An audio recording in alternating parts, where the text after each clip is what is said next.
Vamos a las vasculitis.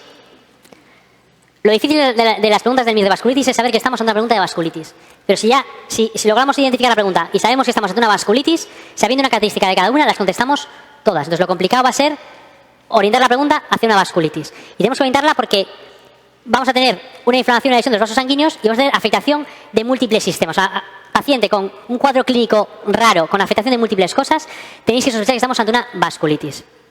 La etiología desconocida. El mecanismo fundamental es por el depósito de inmunocomplejos con activación del complemento. La que está mediada por células van a formar granulomas, como vemos después. La enfermedad de Kawasaki está mediada por una citotoxicidad celular y son muy importantes para el diagnóstico, sobre todo los ANCAs. ¿Cómo los clasificamos? Acordaos, de grandes vasos, de medianos y de pequeños. Y esta clasificación nos daba múltiples datos. Los de grandes vasos, los que llevan la T en el nombre, la de temporal y el Takayasu, formaban granulomas, los que tienen GR en el nombre. Los de grandes vasos, el Buerger y las granulomatosis de Wegener y de Church-Strauss, solo afectan a las arterias, las que llevan arteria en su nombre, arteritis de la temporal, el Takayasu y la poliarteritis nodosa clásica. Son leucocitoclásticas, el sol ingenuo es muy importante, y las vasculitis leucocitoclástica cutánea. C-ANCAS, Wegener, P-ANCAS, PAN-PAN, Church-Strauss. Grandes vasos que van a la T, de mediano vaso. Como ya somos medianos, no vamos en mi Kawasaki, al Burger King, el Buerger o al Pans & Company, la poliarteritis nodosa. Tenemos que sospecharla ante cuadros clínicos que afecten a múltiples cosas. Pacientes con un síndrome constitucional, que es totalmente inespecífico, y datos clínicos que nos orientan a que estamos ante una pregunta de vasculitis es la púrpura palpable y la mononeuritis múltiple. Si veis púrpura palpable o mononeuritis múltiple, enfocar la pregunta hacia una vasculitis. Afectaciones pulmonares, lo vamos a ver sobre todo en el Church-Strauss, poliangitis microscópica del anciano y en el Wegener. Las afectaciones del área URL van a ser muy importantes en la afectación en la vasculitis de Wegener, y la claudicación mandibular nos apunta claramente a que estamos ante una arteritis de la temporal. Y nos van a decir que el abuelillo o que la abuelilla se cansa al masticar, que cuando está comiendo se cansa y deja de comer porque se le cansa la lengua. Eso es una claudicación mandibular. La hipertensión es característica de la PAN y del Takayasu. Vamos una a una diciendo dos cosas clave de cada una para diagnosticar las preguntas. La poliarteritis nodosa, acordaos, no afecta al pulmón, es una vasculitis segmentaria y tiene predilección por la afectación de las bifurcaciones de las arterias. Puede formar aneurismas. Más frecuente en varones de los 60 y se asocia con la infección por virus B, por virus C y tricoleucemia. Acordaos, tricoleucemia, pancitopenia, con esplenomegalia, tratamiento con cladribina, los análogos de purinas. Es difícil hacer el diagnóstico porque a veces tenemos una poliarteritis nodosa que solo se manifiesta por hipertensión. Y tenéis que sospecharla cuando nos den datos de mononeuritis múltiple o de púrpura palpable. Afectación cutánea por una poliarteritis nodosa. Las vasculitis sistémicas, la poliarteritis nodosa no afecta al pulmón. P-ANCA positivo.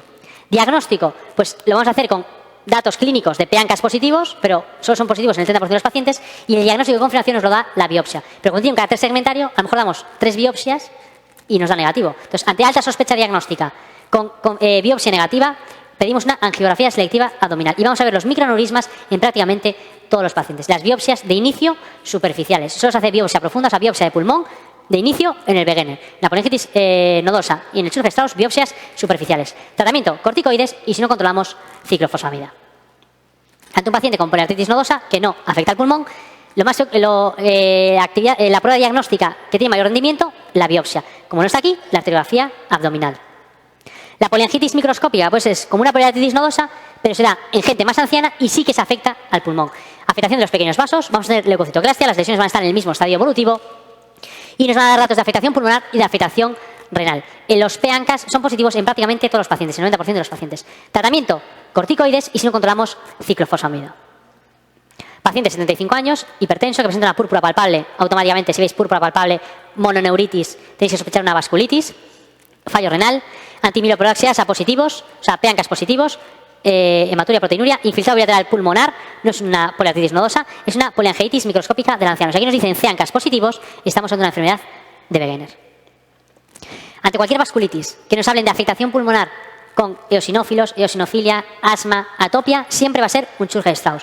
Forma granulomas porque tiene GRs en el nombre y es la que está mediada por IgE. Y siempre en el cuadro clínico, ante una vasculitis con asma, atopia, IgE, eosinófilos, eosinofilia, siempre va a ser un Church-Strauss. La arteriografía también puede ser de utilidad, pero es muchísimo más útil en la poliarteritis nodosa clásica. Tratamiento, corticoides y si no controlamos, ciclofosfamida. O sea, poliarteritis nodosa, poliangitis microscópica y Church-Strauss, corticoides y si no se controla, asociamos ciclofosfamida. En el Wegener, de inicio, ciclofosfamida y corticoides. Mujer de 30 años con rinitis alérgica, con asma, eosinofilia y además tiene dolor abdominal, rasgo cutáneo y mononeuritis múltiple. O sea, vasculitis con alergia, eosinófilos, asma, Church-Strauss siempre. Granulomatosis de Wegener forma granulomas y aquí la clínica que nos va a orientar, la afectación del área otorrinolaringológica, siempre. Nariz en silla de montar, congestión nasal, episodios de sinusitis. Los nódulos pulmonares van a estar cavitados y no migran. Los del churg estados acordados quedan no cavitados y sí que podían migrar. Vamos a tener un deterioro de la función renal y a pesar de este deterioro, la hipertensión en estos casos, en estos pacientes es muy rara. La hipertensión es típica de la poliarteritis nodosa y del Takayasu y es rara en el Wegener. Y podemos tener una proctosis del globo ocular. Afectación del área sinusal, del área ORL. Podemos tener úlceras y infiltrados cavitados pulmonares que no migran. Diagnóstico con la sospecha clínica, afectación del área ORL y los CANCAS positivos. Biopsias de las anteriores superficiales del Wegener, biopsia pulmonar profunda desde inicio. Tratamiento, ciclofosfamida y corticoides. Paciente varón con tos y explotación hemoptoica, con hematuria. En primer lugar, síndrome hepatopulmonar, renopulmonar, CANCAS para Wegener, PANCAS, poliangitis microscópica y anticuerpos antivirales glomerular para el síndrome de Budd-Pasteur. Lo que queráis, más CANCAS positivos, siempre en el MIR es un Wegener. O sea, CANCAS positivos, siempre en el MIR, Wegener. La que cayó en mi año, que la vimos antes, cualquier cuadro clínico, CANCAS positivos, granulomatosis de Wegener. ¿Cuál de las siguientes afirmaciones en relación con la enfermedad de Wegener es falsa? Es una vasculitis de pequeño calibre, progresiva y con frecuencia mortal. Puede evolucionar una glomerulitis necrótica con semilunas, tratamiento ciclofosfamida y corticoides y CANCAS positivos, patrón citoplasmático. Paciente con secreción nasal purulenta, tos, lesiones cruzadas en las encías, fallo renal, CANCAS positivos, siempre Wegener, tratamiento ciclofosfamida y corticoides. Vamos con las más frecuentes de todas. La vasculitis más frecuente de todas es la vasculitis por hipersensibilidad. Afecta sobre todo a vasos pequeños y manifestación clínica más frecuente, la púrpura palpable. No requiere tratamiento, o sea, el tratamiento es retirar el fármaco que ha provocado la vasculitis, sobre todo el allopurinol, que es de los que más la provocan, y si persisten los síntomas o tenemos afectaciones graves, pues asociamos glucocorticoides. Pregunta muy difícil de un caso típico, muy difícil de una vasculitis, que es la pregunta del 2006. La paciente tenía las placas infiltradas y sobreelevadas en las rodillas, que en la biopsia veíamos un infiltrado neutrofílico con linfocitos y histocitos y una presencia de leucocitoclasia. Esta vasculitis respondía rápidamente a las sulfonas y era el eritema elevatum duodenum, un cuadro clínico típico de una vasculitis urticaria que se mantenía más de 24 horas de evolución. Quedaos con la imagen, eritema elevatum duodenum, placas rojizas, responde espectacularmente a sulfonas. Paciente de 50 años que desarrolla una púrpura palpable en extremidades inferiores poco después de tomar allopurinol. Vasculitis por hipersensibilidad. Señale cuál de las siguientes es el hallazgo de la biopsia, la vasculitis leucocitoclástica. Púrpura palpable. La imagen mostrada en la figura 11 aquí corresponde a lesiones papulovesiculosas sobre una base eritematosa. Ante la imagen que presenta, ¿qué prueba nos puede orientar en el diagnóstico? La determinación de crioglobulinas. Vasculitis por hipersensibilidad con características específicas. La que habéis visto en el nefro, la crioglobulinemia mixta esencial. El cuadro clínico siempre es el mismo. Paciente con afectación renal con un cuadro de vasculitis leucocitoclástica que va a asociar el estar infectado por el virus C. La púrpura del Sonnenheinrich, niños que tras un cuadro catarral de vías, o sea, tras un catarro por infección de vías respiratorias altas, desarrollan una púrpura palpable siempre, dolor cólico abdominal, artralgias y alteraciones renales, mediada por IgA. Importantísimo, el Sonnenheinrich no tiene complemento bajo y no tiene plaquetas bajas. El complemento y las plaquetas son normales. Tratamiento sintomático y en afectaciones graves, tratamiento con corticoides. Datos del Sonnenheinrich importantes, mediado por IgA, no hay complemento bajo y no hay plaquetas bajas. Cuadro clínico siempre es el mismo. Niño pequeño con dolor abdominal, con artralgias, con púrpura palpable en las nalgas y en los muslos, IgA, biopsia renal, IgA, síndrome de Sonnenheinrich. Niño pequeño con dolor abdominal y articular, cuadro purpúrico siempre tiene que estar presente, que evoluciona en brotes, púrpura tipo Sonnenheinrich con anginitis leucocitoclástica. Púrpura palpable siempre presente. Arteritis de la temporal o de las células gigantes, recordad, mucho más frecuente en mujeres ancianas. La clínica al principio es inespecífica, por lo tanto el diagnóstico se suele demorar bastante.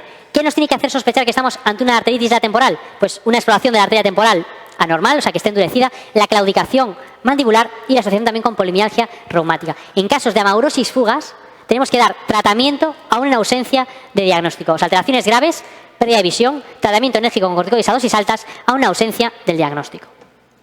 ¿Cuál de las siguientes afirmaciones respecto a la arteritis de la temporal de las células gigantes es cierta? La principal complicación es la amaurosis por afectación neurítica isquémica. Pruebas complementarias. Aumento de la VSG, importantísimo para monitorizar el tratamiento.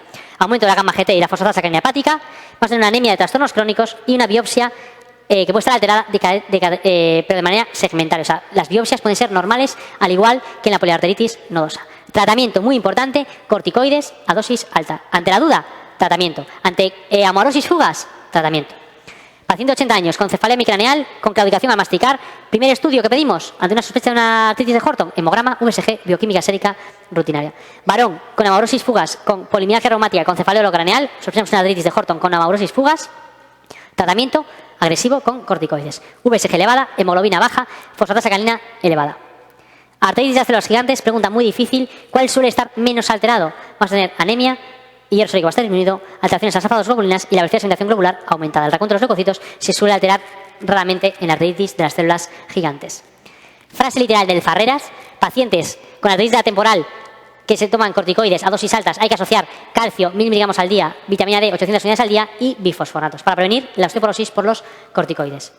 Paciente de 72 años con un episodio brusco y autolimitado de pérdida de visión, con cefalea, con anorexia, polimialgia reumática, anemia, VSG elevada, con pérdida de visión, tratamiento agresivo con 60 miligramos al día de prednisona y proseguimos el estudio. Mujer de 60 años, pérdida aguda de visión por una neuritis óptica en el contexto de un Horton, administrar prednisona hasta concluir el diagnóstico. Del 2010, pregunta de frase literal sacada del Harrison: paciente con pérdida de visión aguda en el contexto de un Horton, ¿qué hay que hacer? Tratamiento con corticoides a dosis altas. Y hay que asociar aspirina. Harrison dice asociar aspirina 81 miligramos al día porque reduce las complicaciones isquémicas cerebrales. Por tanto, aspirina, calcio, bifosfonatos y vitamina D si damos corticoides. La polimialgia reumática, acordaros, es la prima pequeña del Horton. O sea, tenemos datos de dolor en la cintura escapular y pelviana, pero sin datos de vasculitis. O sea, dificultad al subir las escaleras y dificultad, sobre todo, para coger cosas de los estantes. Tratamiento con anís al principio, pero pequeño porcentaje de pacientes responde solo a esto, por lo tanto es preciso añadir corticoides. Pero a dosis mucho más bajas, o sea, 15-20 miligramos al día. Y en el Horton, 1 miligramo por kilo de peso al día, o sea, 60-80 miligramos al día. Paciente con una polimialgia reumática sin datos de vasculitis, tratamiento 15-20 miligramos al día de prednisona y seguir la respuesta clínica. Tratamiento de la polimialgia reumática, tratamiento 10-15 miligramos de prednisona al día. Los 60 miligramos se da en el Horton. Hay que adecuar la ingesta de calcio y vitamina D y la mayor parte de los síntomas desaparecen a las 48-72 horas de comenzar el tratamiento.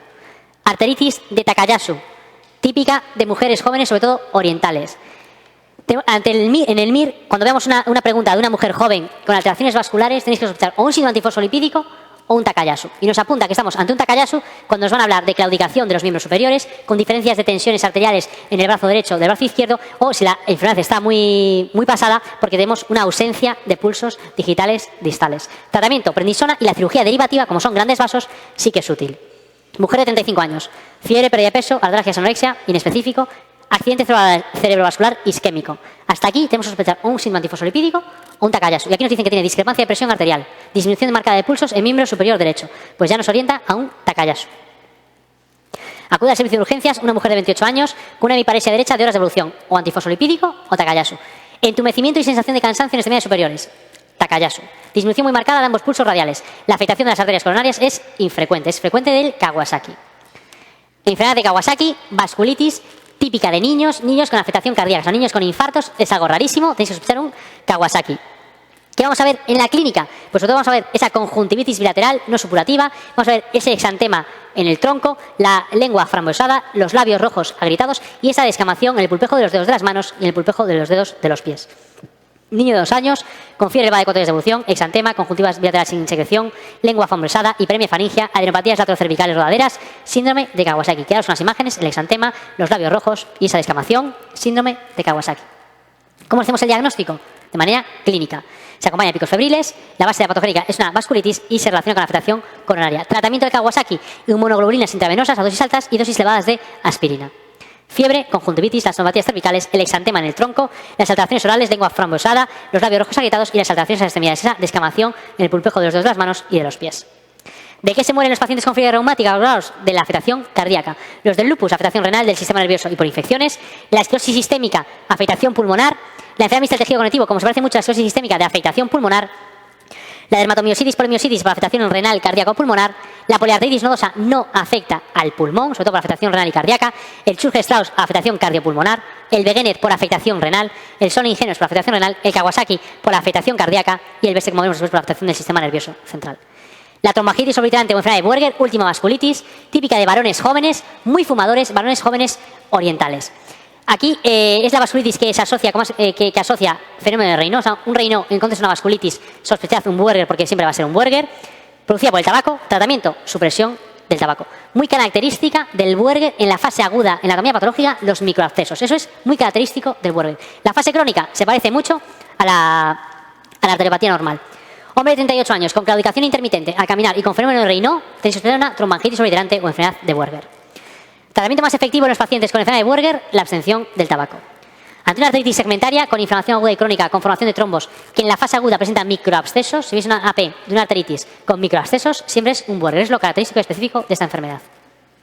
La PAN clásica, acordaos, no afecta al pulmón, afectación segmentaria. La poliangitis microscópica más de ancianos, se afecta el pulmón y el riñón, los PANCAS más positivos más frecuentemente que en la PAN clásica, el Churg-Strauss, afectación pulmonar, nódulos no cavitados que migran, historia de asma, atopia y eosinofilia, el Wegener, afectación del área ORL, tratamiento ciclofosfamida más corticoides, en estos tres, primero corticoides y después ciclofosfamida, las más frecuentes de las de la hipersensibilidad, afectación de la piel, tratamiento, retirar el fármaco, Kawasaki de las arterias coronarias, en niños, la fiebre, las enopatías, la conjuntivitis, el exantema, esa descamación en los dedos, el Buerger, varones orientales, jóvenes, fumadores, tratamiento de supresión del tabaco, microabscesos en la AP en la forma aguda, la enfermedad de Bessel, como vimos después, la arteritis temporal, ramas de la carótida, típicas de mujeres ancianas y afectación segmentaria. Las biopsias pueden ser negativas. Ante amaurosis, fugas o alteraciones severas, tratamiento a una ausencia de diagnóstico. Artritis de Takayasu, mujeres jóvenes con accidentes cerebrovasculares y con claudicación de los miembros superiores y con discrepancias en la tensión arterial entre un miembro y el otro.